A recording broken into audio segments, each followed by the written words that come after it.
everybody. My name is Tom Powers. I'm an alcoholic from Chappaqua, New York. I know a lot more about my alcoholism now than I did when I was active as an alcoholic. I desperately wanted, while it was going on, to get some answers to some questions about it, and one was the question that Ken put the tunk on so hard last night. I was sitting out there wincing. As alcoholism bit into me, I made words about it because that's my nature. I'm a wordy type, and I did a lot of yakking and talking, but when it got worse and really began to squeeze me, it clarified and reduced the number of words, so I was talking a little simpler, just out of pain. But toward the end, when it got real bad, it all boiled down to one word, to which we all know that there is no answer while you're in it. I wanted to know why. It seems to me that as it got real bad, my chief feeling was one of amazement. I kept shaking my head after I came to after one really ghoulish episode after another. I don't mean messy stuff. I mean real weird stuff, out of this world stuff, you know? The incredible things that begin to happen to an alcoholic. It really isn't dramatic. Sometimes people talk about it that way, but it's just the second step is real good for me. I like that there's a nice word like insane for it. But as this stuff went on and as it got worse, I kept saying to myself, why? Why would this happen to me? You know, I didn't start out to be a jerk and a heel and a calypso kid and a guy that runs around scalding babies and this kind of thing. I was just trying to get along in the world. Why is this happening to me? And I found no answer for it in my own mind, such as it was. And I found no answer among the people who would still take the trouble to talk to me. And I was the person who did not get this program at first exposure. I flopped around in here for 5 years before I blew clear. And even the number of people in AA who were willing to talk to me had been somewhat reduced. And, brother, you got to work at it to reduce them. But there were a few who still would talk, and one day I was talking to one of them, and I was repeating in a high, whining voice my little why. And finally this dear friend lost his patience a little bit, and he said something to me which stuck, which I remembered. One of the few things that stuck with me at that time. Nothing was sticking. It was in one ear and out the other. But that one stuck. He said, you should stop asking why. The same thing Ken said last night. Because he said, as long as you're in it, you'll never know why.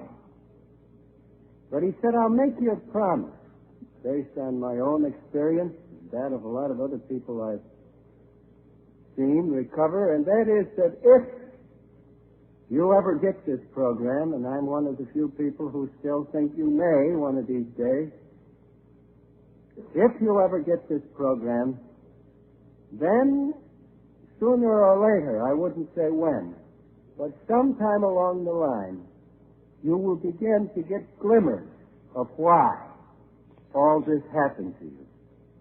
But he said, don't hope for it while you're in it.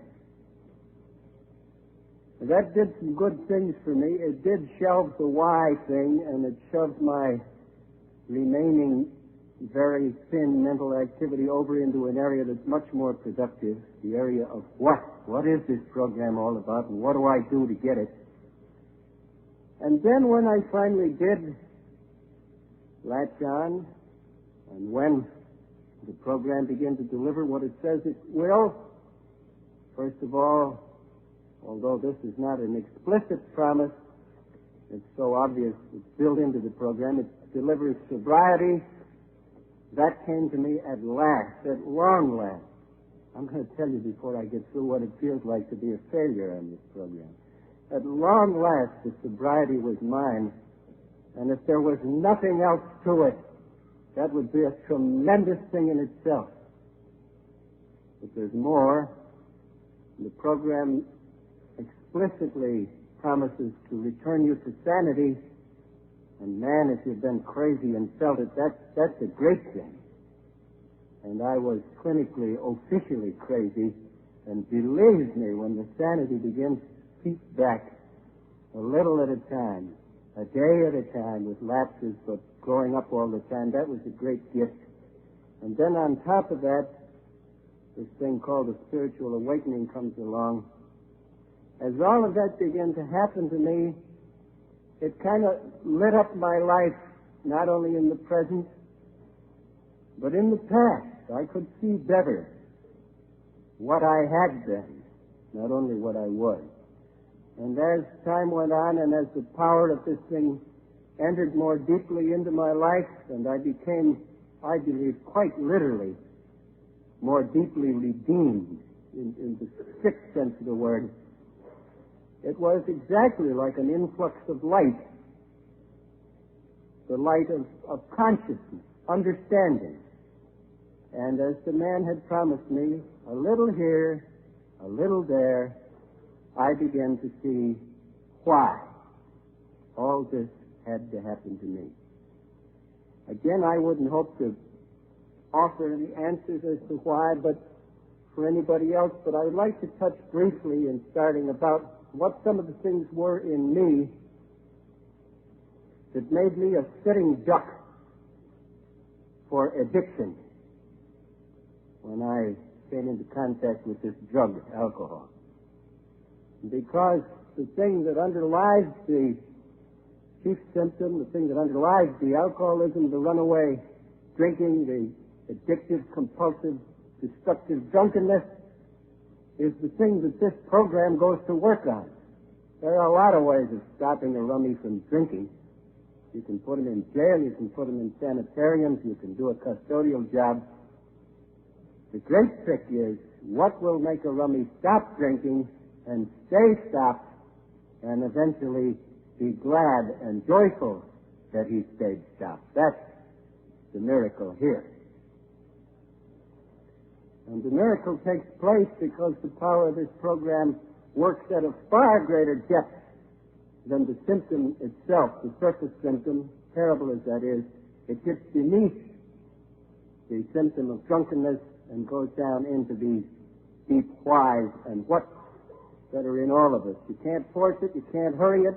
It's not among the first things to be attacked in coming to this program, but in understanding oneself, at least in my case, it has helped me to see, well, let's put it another way, not why I'm an alcoholic, but what made me an alcoholic.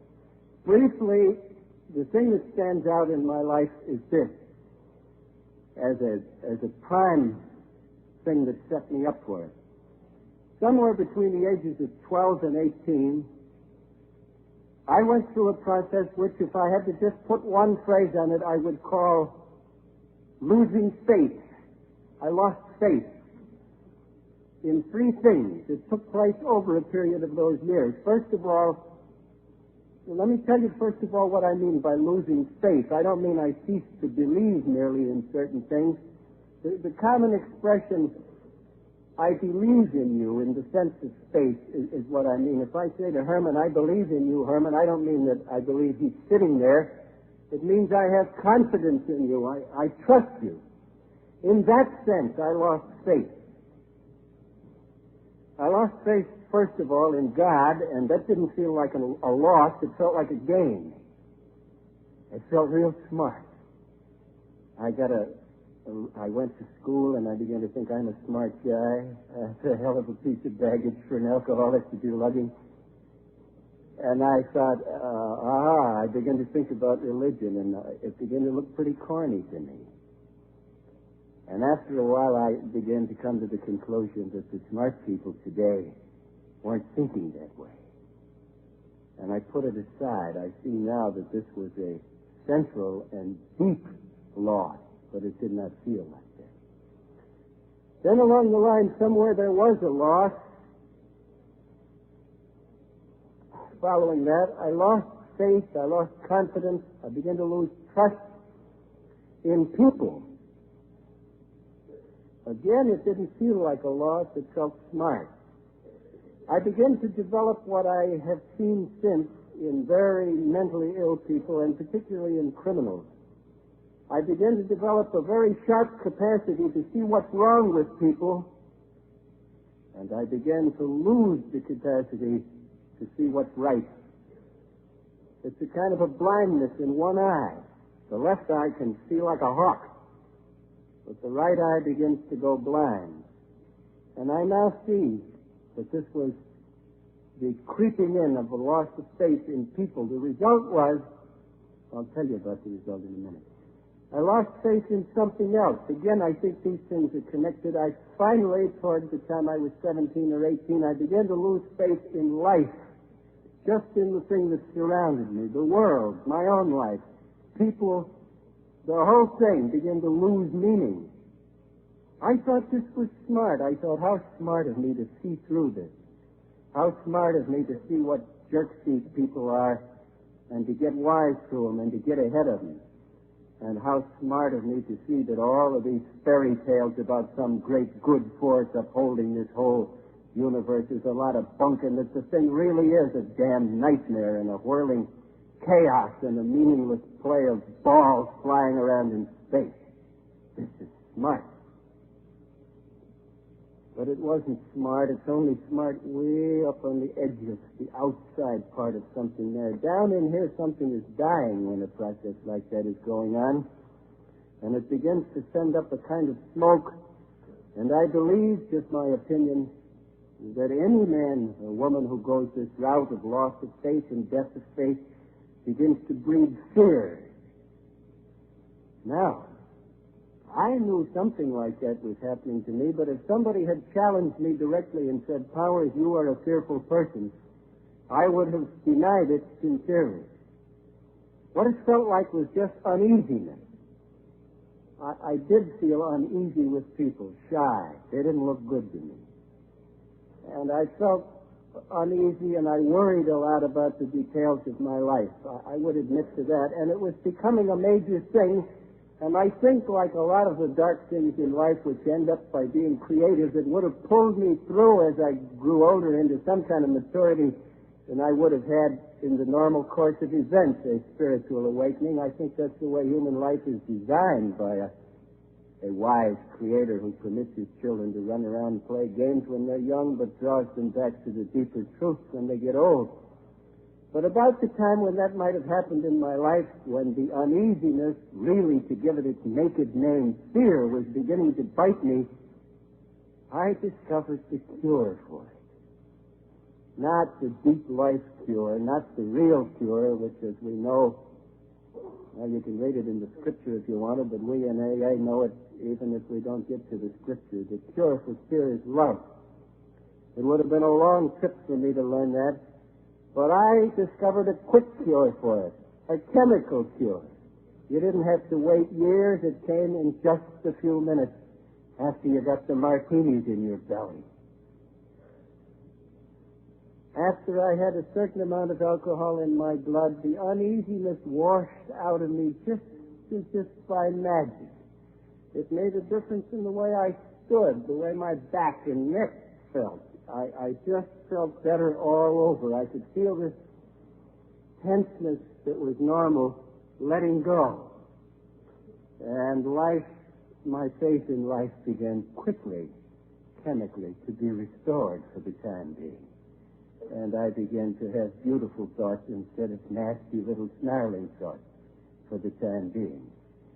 And the other miracle of this stuff was it healed me in another department of my fear. Not only fear of life was dispelled, but after I had been drinking a little while, not too fast. Understand me, this only came after a few years of practice, but I would have 4 or 5 in me, and I'd get looking at the people at the bar, and I'd think, you know, they're not so horrible after all.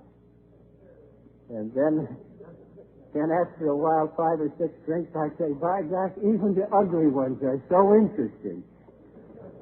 And after 7 or 8 drinks, just before I got out of control, I might even drop a few tears about how beautiful they all were. Unfortunately, this little glimpse of what I am utterly convinced is reality, this little glimpse of the beauty and bravery and grandeur of the human race, smothered as it is in its present condition, is bought at such a terrible price, the price of this murderous and degrading poisoning. And yet it was to me such a valuable thing that I returned every day to have my few hours in this nirvana where I was temporarily fearless and where people looked good to me and where I even would pass into the illusion that I looked good to them. The greatest of all, good. The trouble with drinking this way, I now see, I did not at all see it at the time, is that this is much, much too serious a reason to use a drug. There are ways of achieving these ends, of meeting fear and dealing with it. I now know because of what I have at long last learned in this program. But then it really seemed wonderful to just be able to get it by gulping down a few mouthfuls of liquid. The trouble with that is that it's not a gay business and it's not a fun bit. It's a killer. It's serious. When I first started to drink, of course, before I reached this point where the attractive part developed, there was some warnings. My body spoke back to me at first. The grace of God in the form of warnings is built into this early. At first, I could never drink without throwing up. Nasty expression, vomit. I mean, it's not nice, but parts of this aren't nice, and the act itself is even nastier than the word. The only thing worse than the word and the act itself is to assist someone else who is doing it.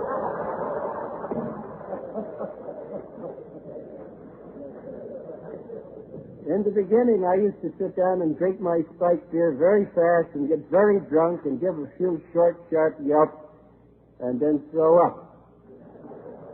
And after I had been doing this for a while, I got with one of my friends. This was at the University of Illinois, and I said, gee, you know, this must be swell stuff we're doing on Saturday night. But would you mind telling me what is the reason? Why are we doing this? And he said, well, I can tell that there's something here you haven't understood yet. He said, I've been watching you. You're not very good at it. He said, you haven't learned to take it easy. He said, if you take it easy, in between the time when you start to drink and the time when you throw up, there's a short interval of pleasure.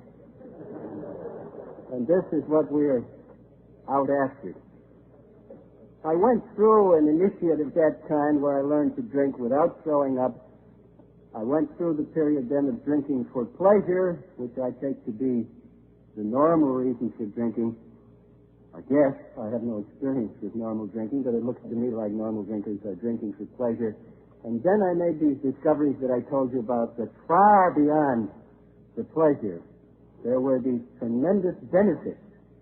And they were benefits, good, these terrific goods of a release from my spasm, my normal spasm of uneasiness, for which I would not have recognized the name, but the fact of it was very real to me. And when the booze took hold, and I emerged out of normality into this beautiful alcoholic state, it was very desirable. It's a deep heart's desire, I think, on the part of all of us, but certainly it was on my own part, that leads one into addiction. The trouble is, when the process starts, any of the drugs which will produce relief of this kind demand a certain penalty. And oh my goodness, if in advance one only knew that that's the way it works. Maybe it still wouldn't make any difference. I don't know. Maybe the momentum of it would go on even if one knew.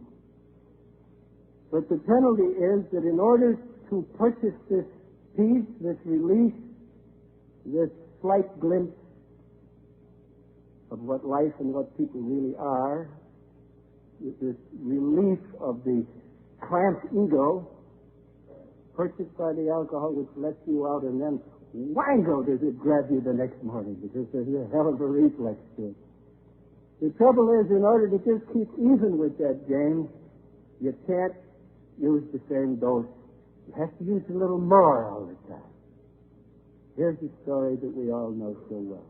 With rare exceptions, with the exception of the occasional alcoholic who is an alcoholic from his first drink, most of us have gone through this process of a little more, drinking for our deep reasons, whatever they are, a little more to keep even, and then up to the point where it's a lot. And even we begin to recognize that it's a lot. I, at one point, finally saw that I was really beginning to pour it down. And then I began to congratulate myself on my capacity. But then a little while later, I wasn't so sure of that.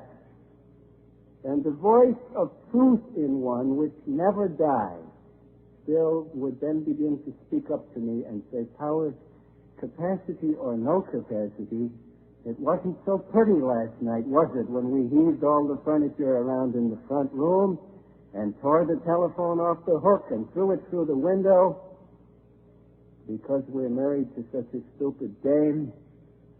And then the police came, and the stupid dame talked the police out of taking us to jail. The thing in one which will speak the truth speaks it and says, how about this? And then the liar which sits somewhere near it talks back to it and says, well, and begins to smother this thing over with lies, to hoodwink and scab the truth over, so that one can persist in this madness even after the red lights begin to flash very loud and very clear, as they did in my case, long before I broke over into obvious alcoholism. I managed, by this process of self-lying, self-deception, fast-talking within, I wonder if this is the thing they talk about in the New Testament, the sin against the Holy Ghost, against the Spirit of truth, the being unfaithful to the truth within oneself, a far worse thing than lying to others. To lie to oneself and get away with it. It's the only thing I think that would permit a sane person to go on, to plunge on deeper into what is obviously, as Ken said last night, chaos. Elements, life elements, mental elements, physical elements, beginning to lose the force of harmony, of coherence. The thing again in the New Testament is called logos, the power that makes things. That begins to be weakened, I think, perhaps not so much by the booze as by the lying, the deliberate throwing of dirt and soot on the little flame of truth. I don't know. Anyhow, there is this terrible momentum that we're all so familiar with, which, again, I could not see this stuff as I was going through it. I only see it in retrospect. Deeper I went into it. All this time on the outside, I have an appearance of normality. I'm married. I'm very ambitious. I'm very proud of this. I now know it was another phenomenon of my spiritual death, because I had an exaggerated need for assurance. People had to give me raises. I had to make a lot of money. I had to be patted on the back a great deal. My poor wife was overworked telling me what a great guy I am. I had this drive to get ahead in the world. They were the two things in my life, ambition and booze. And for deeply the same reasons. Nothing wrong with ambition at any kind of a normal level. This was abnormal. I got married. I started out in Chicago, moved to Detroit, moved to Cleveland. By the time I get down to New York, I had been falling upstairs. In the meantime, I got fired from a few jobs, but with drunk's luck, Irish luck, I'm half Irish, I guess I had half the luck. I would get better jobs, And outwardly, I am yet a going concern. I do my work, and there are only occasional slopovers into real bad behavior. By the time I got to New York on a very responsible job, I'm drinking a fifth a day, just so life can be beautiful. This is not drinking to get drunk. I got drunk weekend. This is just running drinking. And for a guy of my body weight, that's a lot of booze just to run on. I made one serious effort before the blow-off came with me to quit. I knew I was addicted before I cracked. In the year before I came apart, I tried hard. I took 3 days off to do it, to quit drinking. And I found out I couldn't. I literally was unable to go through one day without taking a drink.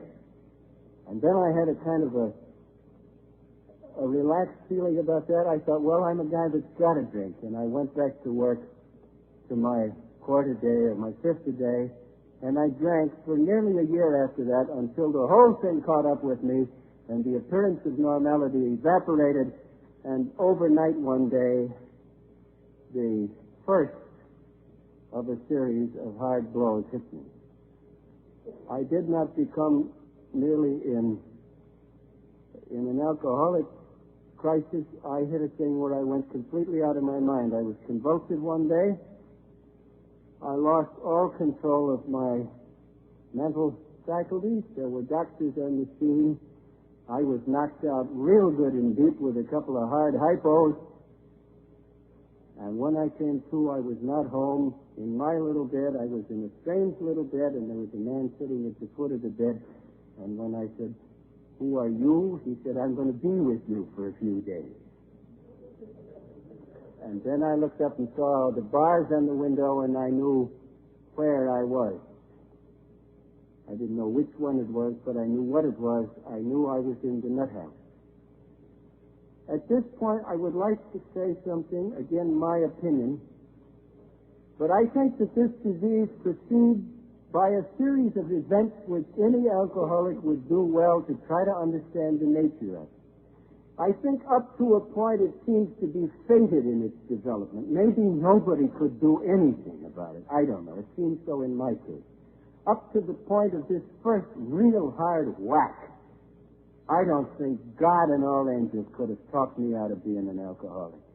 Just because alcohol and what it did for me was so terrifically important to me, and because I had become such an adept at lying to myself. But there again, and here I think the grace of God comes with a black glove on. I think this peculiar characteristic of the disease begins to assert itself. I wouldn't stress this so much, but I see it not only in myself, but in the lives of so many alcoholics. You can't say in AA after a while that it's only your own story.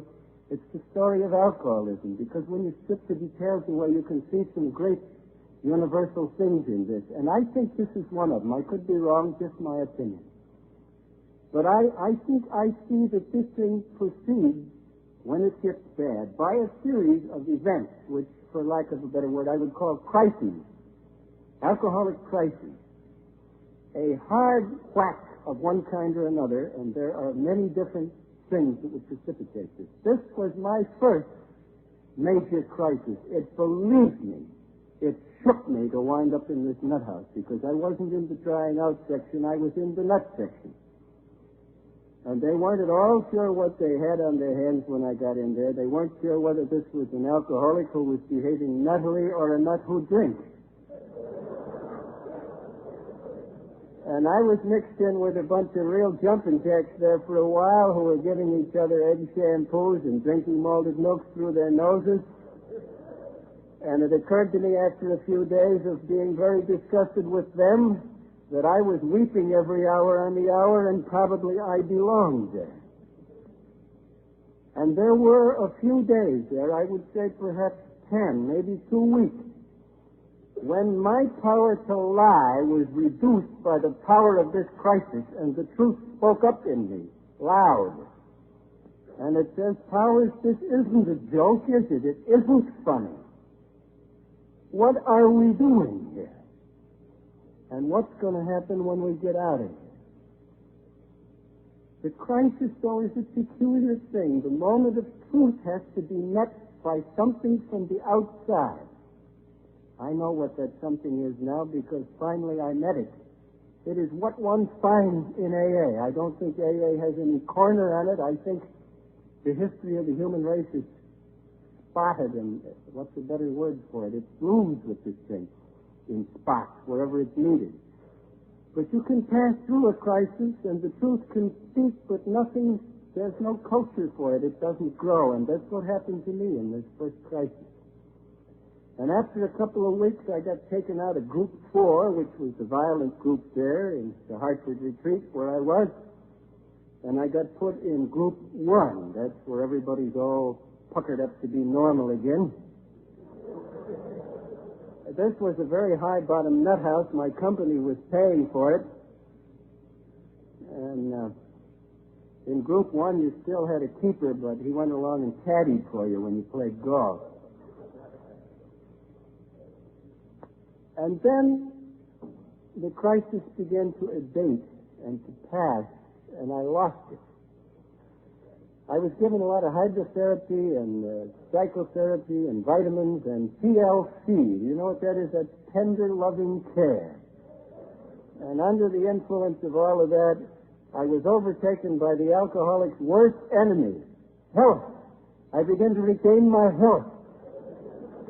And with it, this dreadful capacity to lie was just as if it had inhaled some life, and it began to squeak and talk and sound convincing again.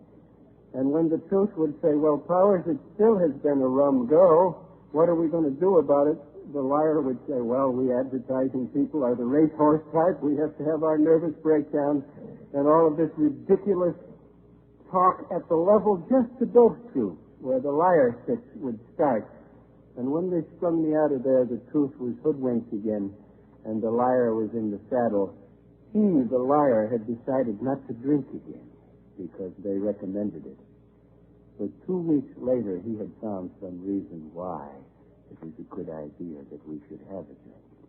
This mad, insane capacity to persuade oneself in the truth, not of words, but of great big thumping facts to the contrary, to persuade oneself that it would be a good idea to have a drink. 2 weeks out of the bug house, I am able to do this. I can still remember the nut house, the flowing tubs of the leather vest department, the nuts yelling in the night and me yelling with them. And yet the power of this untruth is so great, and the lure of what the booze, the alcoholic's relief has come to mean, the combination of the liar and the deep hunger for this relief, I'm able to persuade myself against the voice of my own truth that I should drink again. And of course, the road down this time was very fast. I drank carefully for a few weeks. I was able to. I think the liar sees to that. I think there are two kinds of guidance on this earth, white guidance and black guidance. And if you're drinking again, you get steered around. Something goes out of its way to keep the way smooth for a while. It was, but then not so smooth. And the careful drinking turned into slightly careless drinking. A year later, it's a long story, I'm nuts again. Clinically, officially, not in the manner of speaking, but literally and actually, MOCA, bug house, manic depressive psychosis. This time my company is not paying the freight. They say, we don't mind if you take a few days off, Powers, or a few weeks to get your buttons sewed back on, but we think just as a manifest and an indication of your earnestness in this whole thing, you should pay.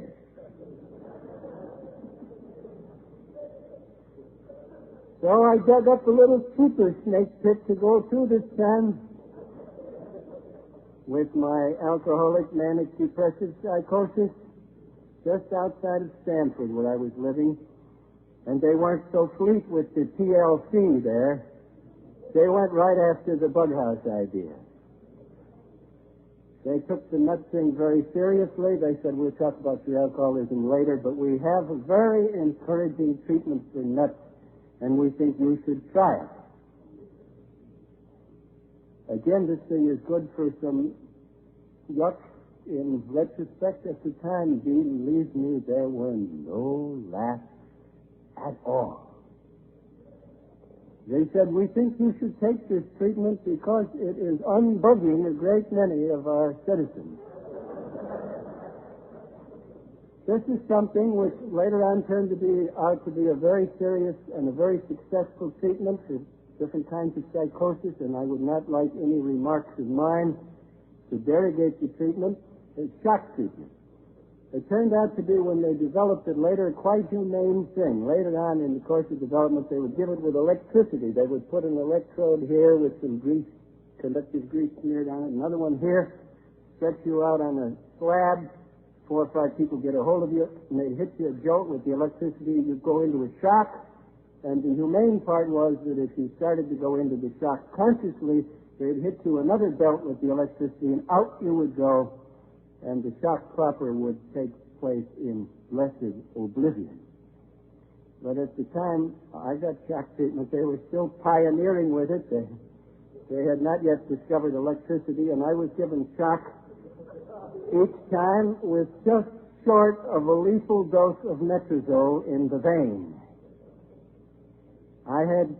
The ugly part about Metrazole shock was if you started to go into the shock, I won't try to describe a shock, but if you started to go into it consciously and to scream out and to yell with the people holding you down, they couldn't give you any more Metrazole. It would kill you. So you sweat it out consciously, and sometimes it took 15 minutes. I had 12 of them, 3 a week for 4 weeks. I was conscious in 8 of them. About 6 cc's of Metrazole intravenously will kill you deader than an acro. I had 5 cc's the first shock. I had 14 and a half the 12th shock. I don't know what that did for me to this day. In certain ways, I don't know what it did physically. I just used to feel beat up afterwards, and maybe that's what I needed.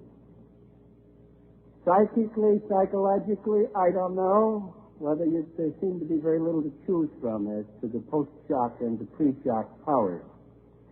But I can see now, looking back with the wisdom of hindsight and the wisdom of AA, that second crisis, these shocks, these series of shocks, advanced the ball a little bit for me. They gave me a little humility.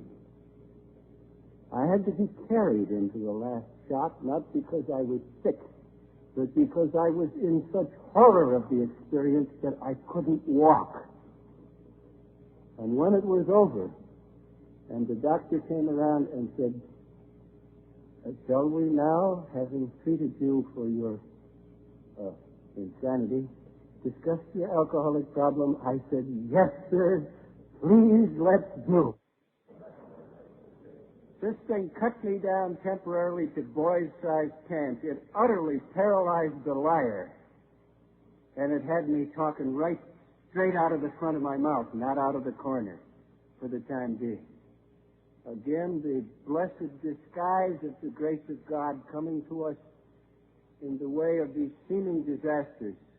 This second crisis really shook me open for a while, and this time I met the thing from the outside that was going to make the difference to me.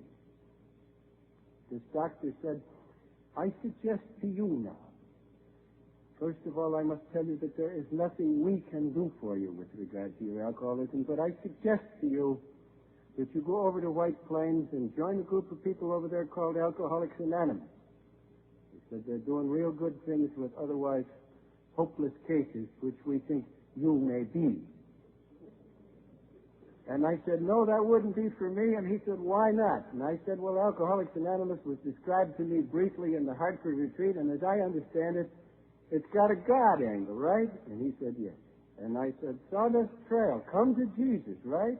And he said, well, I don't know about that. And I said, well, look, this couldn't possibly be for me.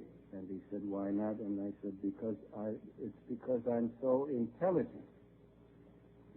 I said, I've been educated in 2 universities. I can't undo that. We intelligent people have to solve our problems without these superstitions. And this lovely old man gave me a look out from under his spectacles, and he said, Powers, he said quite clearly, and I do not wish to dispute it, I see that you are a brain. But he said, we've had the brain now in the tank twice. So he said, just to please me and just in the spirit of experiment, in the spirit of science, why don't you go over there to White Plains and jump into the sawdust with these guys and see what happens? He said, it may be your only chance. With my newfound and, alas, temporary humility, and with the doctor's pushing, I got to my first AA meeting, and it did a great deal for me. I met in the first AA meeting I encountered something that I have never found lacking in an AA meeting. Perhaps because my need is still with me.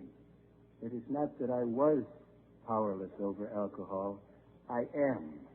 And I know my powerlessness more today than I did then. I do not feel it so painfully, but the feeling has been supplemented by the light of wisdom and knowledge that has come to me, and I know it now. And so I can see now what I saw and felt so keenly then. There is a power in every AA meeting, and I'm not talking about a higher power or anything metaphysical. It's something that so many people have shared with me, the experience of coming in here, of feeling somehow at home, and believe me, I was not an at-home kid. I wasn't ready to club up or join Rotary or get chummy with anybody. I felt this through a sieve, a cloud of resentment and resistance. I felt there was something real here. And I heard 4 people talk, and I talked to 10 or 15 people after the meeting, and it was perfectly clear to me that these people were sick in the same way I was, and that they had some kind of an answer that was working. That was crystal clear and terribly important. And I came back for more. And I got sober, and I stayed sober. I was sober for a week, and then months. I went to a couple of meetings a week. I got started doing 12-step work early, and I loved it. I liked it. I guess it made me feel important and needed and functional again. I liked it. And with just that running around doing 12-step work and coming to meetings, what had been a crippling compulsion was simply removed from me. And even I was capable of seeing that something remarkable had happened. Because remember, I had had good medical help for a couple of years before I came in here, and I couldn't break it. And the doctors couldn't break it. And I had a lot of cooperation from people I worked for, my family, and everybody else. And now, just by becoming associated with this group of drunks, going to these odd meetings a couple of times a week, and running around at night saving souls, I'm not drinking, and I'm not having any struggle with it. 6 months, 7 months, I'm not only sober, this program delivers what it promises. Clearly, I'm sane again in a way that I haven't been for years. And after 8 or 9 months, there's something besides sanity. The thing I was looking for in the jug is beginning to come to me as, again, who said it last night? Jim, I believe. I'm beginning to find here what I was looking for, the rejoining of the human race, some sense of identification, some little glimmer and flash of this terribly abused word, but this tremendously important fact of love, of a relationship with people that's real, of trust, of confidence, the renewal of faith. Somewhere along the line, though, I made a critical error. I took the momentum of AA, I took the fact that I was sober as proof that some people could get this without the spiritual angle. Somewhere between 4th and 5th and 6th months, I began to think, aha, could it be now that this is a thing that a man could get without this God nonsense? I thought, these are beat-up types, kind of primitive types. Sooner or later, there will be some intelligent ones show up. Already there are a few. Might it be that eventually we'll see through this, and it will be as it has been with the human race. First, the dream of God and the firelight flickering on the cave, but later on we see it with all imagination. Then I begin to dream of a kind of high AA, devoid of this superstition. I could see myself unobtrusively playing quite a part in this development. The next part of it was I began to take it real easy on meetings, because there was so much of this primitive talk there about God. And the next part of it was that my AA was about 50% my ideas and 50% AA, and then a little later it was about 80% of my ideas. And then somewhere along the line, the liar took a deep breath and popped up and said, Powers, what would make AA perfect for you? This fine companionship, this wonderful new philosophy with modifications, of course, and an occasional drink.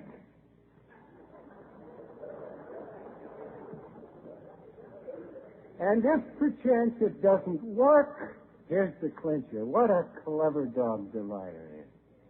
If it doesn't work, you're a success at this. You've been sober 15 weeks now. In 2 weeks, you're going to have a first anniversary. Have the drink, and if it doesn't work out too well, if it does turn out that you are an alcoholic after all, come back and be a success some more. Have some more AA. You've got everything to gain in experience, in fun. It would be nice to have some drinks again. Nothing to lose. So with the return of this creeping idiocy masqueraded as it always is as intelligence, I return to the jug, not by the route of the slip. Perhaps there are such things as slips. I'm no judge of anybody else's trouble. I only know that for me this was no slip. Maybe some people fall off this dock.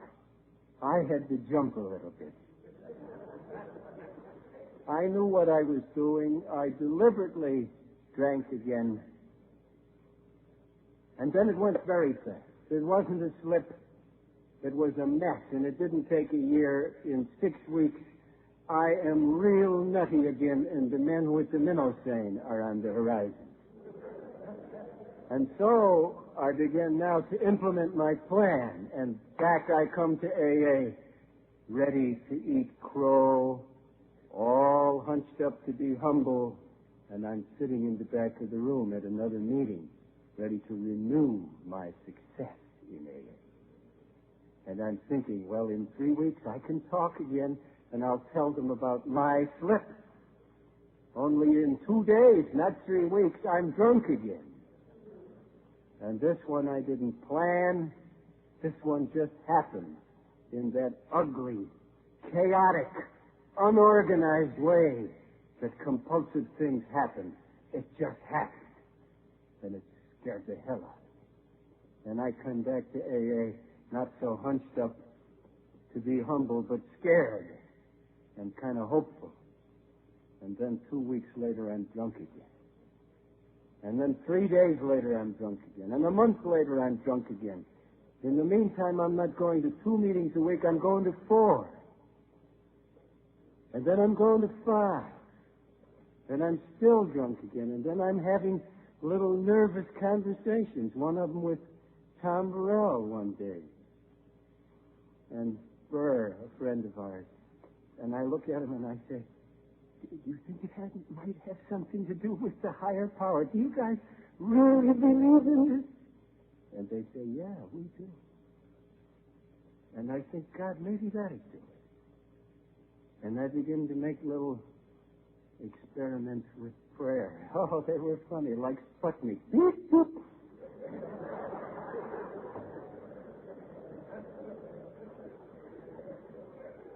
And I continued to get drunk. And I thought maybe it was the 12-step stuff that did it. And I began to run around like crazy saying, be saved, soul, let me save you. And I had a lot of conspicuous no success at all because I made the ugly discovery. It was truth, so it can't be so ugly. That you can't give away what you haven't got. And you can't do 12-step work in AA unless you are a member of AA. And a member is not a hand that's cut off. That's just a chunk of meat. It's something grafted into the body of AA, sharing the circulation of AA. And I no longer had that. It wasn't in me. It wasn't in my looks. It wasn't in my walk. It wasn't in my talk, certainly. It wasn't in anything I tried to do, and just nobody got it from me, and that was very obvious. And I gave up trying to do 12-step work very properly. It's a long story. I got back to AA 4 years later. 7 more nut houses. For 2 of those years, I was so shocked, mentally, physically, morally, every other way, and in the deepest way, by the near departure of this deep logos, this power of coherence that holds a human being away, together, by the near going away of that thing, of its releasing its hold on me, so that I could see what it's like to run my life in defiance of God Almighty and in defiance of so near an experience of God Almighty as this program. This I saw and knew from very black experience. During all of that time, I did 2 things that were sane. I think if a person is ever exposed to hear that the regenerative power is never lost, I say that for the benefit of anybody who may be having an experience of it.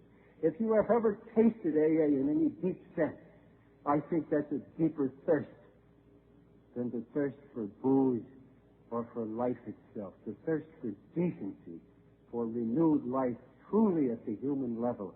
This cuts deep, and it did with me, and it brought me back. During all of that crazy, mad period, I came back to my AA meeting. I didn't like to come back.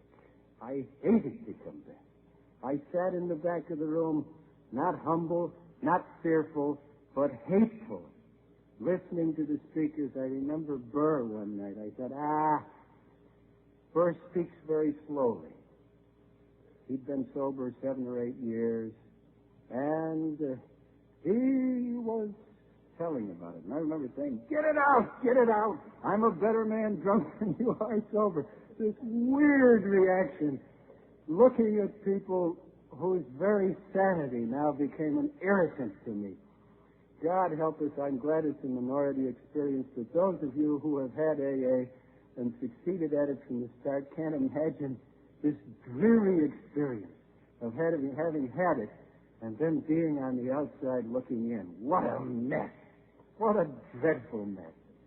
And then this mad necessity that brings you back here, because even the liar can't talk it back, can't talk it down. You know what you are. You know what you've got.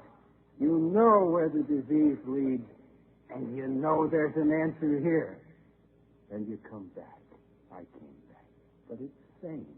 It's a flicker of sanity in the midst of real madness. The other thing is that somewhere, as a result of Burr's and Tom's testimony, and the testimony of other cool citizens who looked me right in the face and said, yes, I do believe in it, I continued to try to pray. Then there came a time when I did get back. I think if it had not been for coming to meetings and retaining some contact with this culture of AA, a culture is an environment in which a weaker thing can grow. I think AA quite literally, although I was failing at it and drinking, my faith in AA, you see, there was a renewal at depth. I believed in the people of AA and faintly in the possibility of a higher power.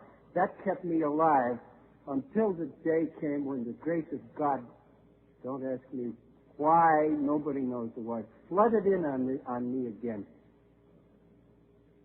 And I was a member again. It happened as a result of something I saw in Gotham Hospital in the week following Easter 1946. I had been in detainees for 4 days in there, and coming out, when the chloral hydrate was running out of me, I got a clear look at something I never expected to see because I thought I'd been seeing it all my life. I got a look at myself with the false faces off. Whew! They were on so tight I never knew they were false faces. The wise guy, the smart guy, off. I could no longer faintly pretend to be a smart guy. I'm a wreck. I'm glad I can just breathe and lie in the bed and listen to my heart bang and wonder if I'm going to live through it. I can't be a smart guy. That mask is off. And the other mask, the success in business, the Madison Avenue character, all of that, harmless enough in itself. But for a drunk, these are the rags. This is the thing the guy draws around and whittles under from the light of God and from the power of AA. And the mercy of the disease is just before it kills the subject. It may kill that. And it did in me, thank God. I saw all that. I saw what it was.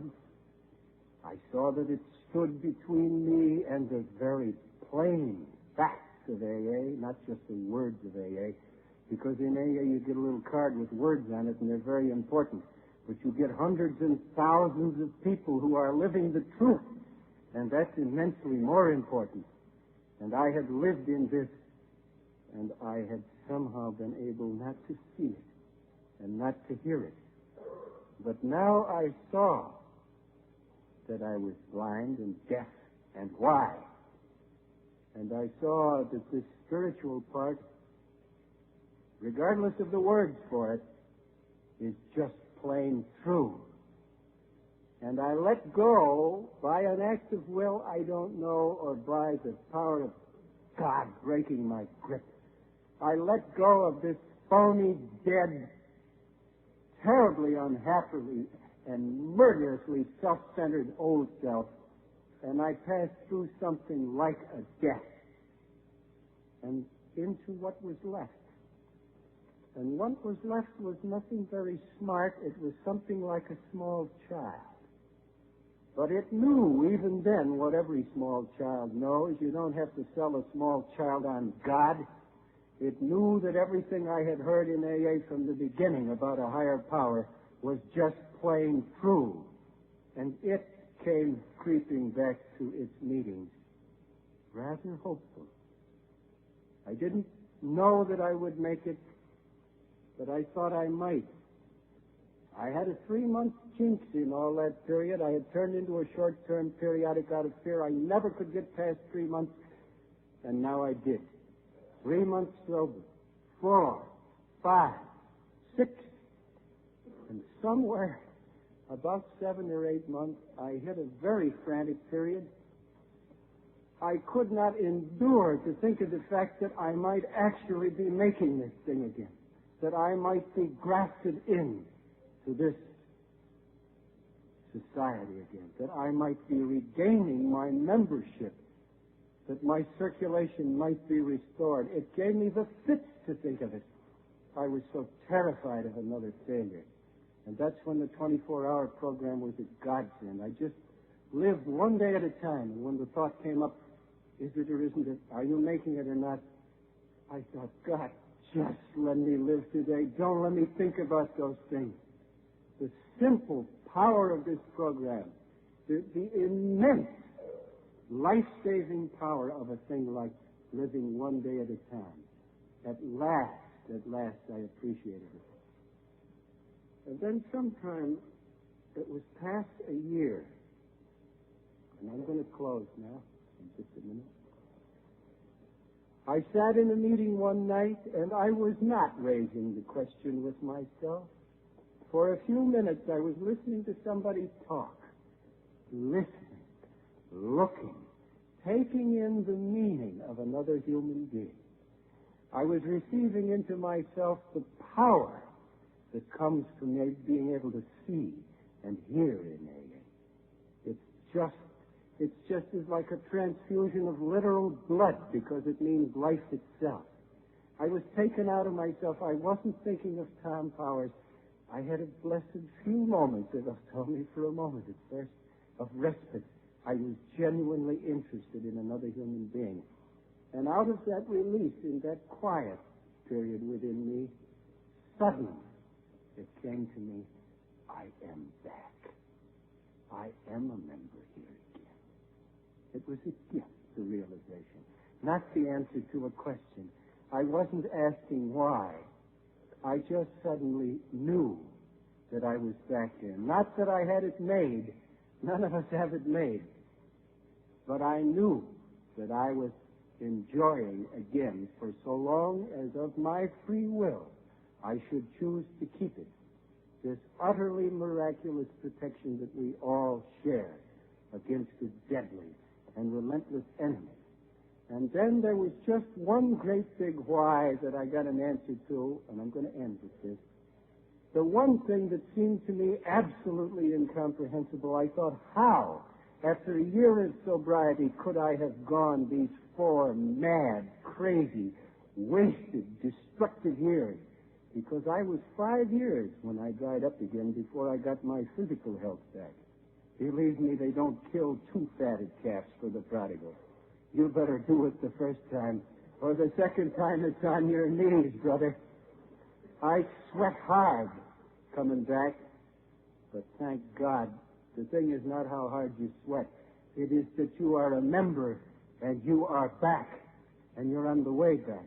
The thing I couldn't understand is how could I have lived for 4 years in the midst of this thing, sane enough somehow to go to meetings, and not gotten it.